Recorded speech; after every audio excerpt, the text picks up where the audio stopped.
Assalamualaikum warahmatullahi wabarakatuh.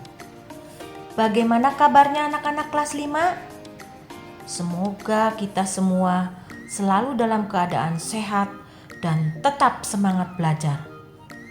Anak-anakku, sebelum belajar, mari kita berdoa terlebih dahulu. Terima kasih.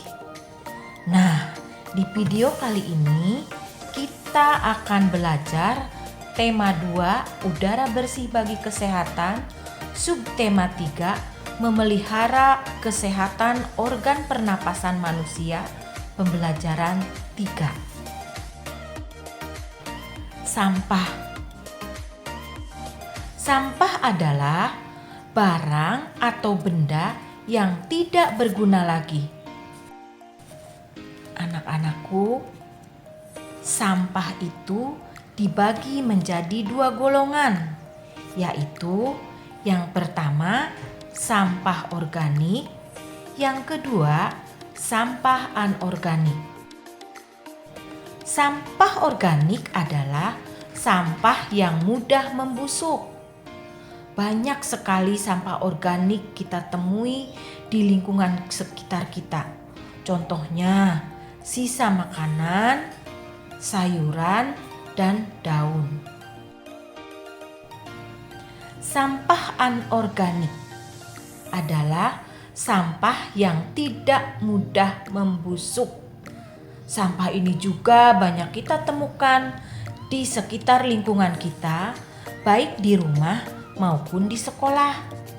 Contohnya, plastik makanan, bekas botol dan gelas minuman, kaleng, dan lain sebagainya. Sampah organik dapat diolah menjadi kompos.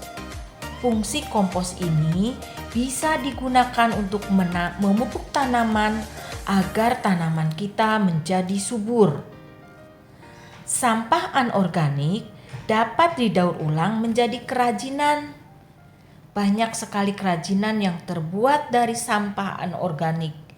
Misalnya keranjang belanja, tas, vas bunga, tempat pensil, dan lain sebagainya. Coba, siapa sajakah yang bertanggung jawab terhadap masalah sampah? Tentunya kita semua sebagai warga negara Indonesia. Apa sih tanggung jawab itu? Tanggung jawab adalah keadaan wajib menanggung segala sesuatu. Setiap manusia memiliki tanggung jawab terhadap diri sendiri, masyarakat, dan lingkungan sekitar.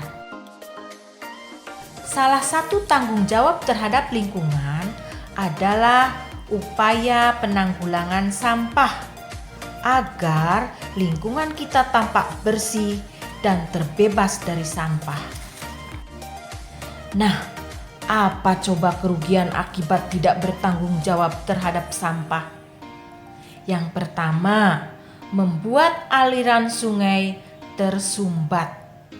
Jika kalian membuang sampah ke sungai, maka sampah-sampah di sungai akan menumpuk sehingga air tidak dapat mengalir. Jika ada hujan yang sangat deras, maka air tersebut akan banjir dan masuk ke rumah-rumah kalian. Yang kedua, menimbulkan bau tidak sedap. Kita banyak menemui sampah-sampah yang menumpuk baik di depan rumah, di pinggiran jalan. Itu akan menimbulkan bau tidak sedap terhadap lingkungannya. Yang ketiga, mencemari lingkungan. Di negara Indonesia banyak sekali pabrik-pabrik. Ada di antaranya pabrik yang membuang air limbahnya ke sungai, sehingga makhluk-makhluk yang ada di sungai itu mati akibat airnya tercemar dari limbah pabrik.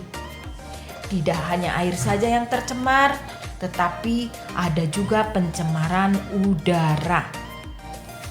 Yang keempat, menjadi sumber penyakit. Banyak kita temui di pinggir jalan, di depan-depan rumah, sampah menumpuk menjadi tempat sarangnya lalat hinggap.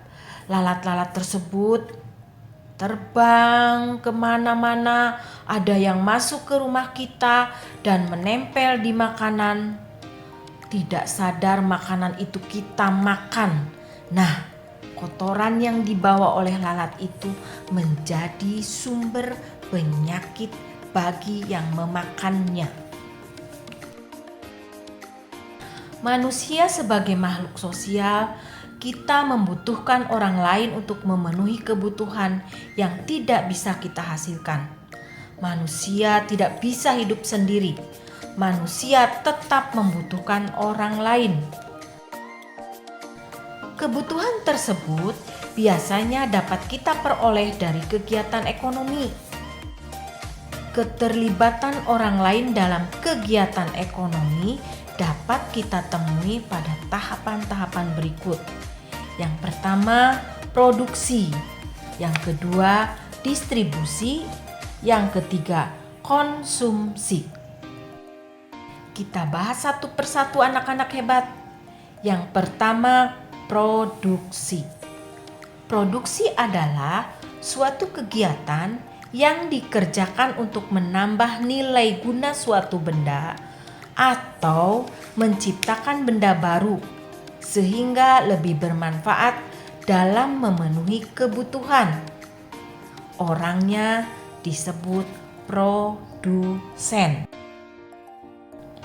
Distribusi adalah proses menyalurkan barang dari produksi ke konsumen. Orangnya disebut distributor. Konsumsi adalah kegiatan menggunakan hasil produksi. Orangnya disebut konsumen. Dari materi video yang sudah kita pelajari, coba kalian buat kalimat tanya dengan menggunakan kata tanya apa, siapa, di mana, bagaimana, dan mengapa. Demikian pembelajaran hari ini. Semoga kita tetap semangat, tetap sehat, walaupun belajar lewat daring. Assalamualaikum warahmatullahi wabarakatuh. Sekian dan terima kasih.